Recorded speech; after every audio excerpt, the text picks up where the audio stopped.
নমস্কার, ডক্টর শ্রী সঞ্জয় শাস্ত্রী, মঙ্গলম ভবতু। আজকে এই ভিডিওটাতে বলবো আপনার বাচ্চার জন্য কিছু কথা। আপনার বাচ্চা আপনার কথা শুনছে না, পুরো অবাধ্য হয়ে গেছে এবং বড়দের মুখে মুখে তর্ক করছে। একটা ছোট্ট টোটকা বলবো, করে দেখতে পারেন।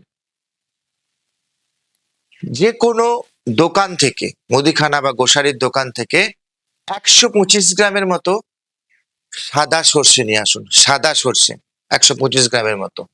এই সাদা সর্ষের মধ্যে আপনার বাচ্চার যখন রাত্রে ঘুমাবে, বালিশের মধ্যে যদি কোনো চুল পড়ে থাকে, দেখবেন অনেক সময় বালিশে আটকে থাকে, ঘুম থেকে ওঠার সময় ওই চুলটি নিয়ে নেবেন।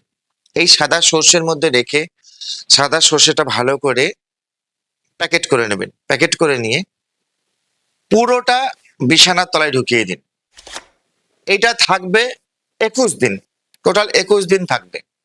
21 দিন পরে ওটাকে বের করে ওর সঙ্গে একটু দক্ষিণা দিয়ে কোনো একটু মন্দিরে বসিয়ে রাখুন, বা ওর সঙ্গে একটি ফল দিয়ে কোনো একটি মন্দিরে যেয়ে বসিয়ে আসবেন।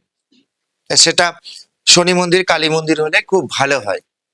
এটা আপনারা করুন, দেখবেন অনেক সময় এই অবাধ্য সন্তান থেকে পরিত্রাণ পাবেন। মাকে বা শনি মন্দিরে যখন যাচ্ছেন, গুরুরাজ মন্দিরে, মনের বাসনা ভালোভাবে জানান।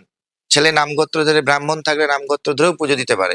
অত্যাধিক যদি বাড়াবাড়ি হয়, অত্যাধিক যদি অবস্থা খারাপ হয়, অত্যাধিক যদি কথা না শোনে, তাহলে অবশ্যই অবাধ্য সন্তানের কিছু ক্রিয়া থাকে। সেই ক্রিয়াগুলো আমাদের সাথে যোগাযোগ করবে নিচে দেওয়া নাম্বারে 8583 080515। এটা আমার নাম্বার। আপনার নিয়ারেস্ট চেম্বারে কোথায় আমি বসছি সেখানে যোগাযোগ করবেন। আপনার বাচ্চা চিরস্থায়ী হবে, সারা জীবনের জন্য একটা ভালো সুন্দর জীবনযাপন যাতে করতে পারে সেই ব্যবস্থার দায়িত্ব আমি নিচ্ছি, আমি করে দেবো। ধন্যবাদ।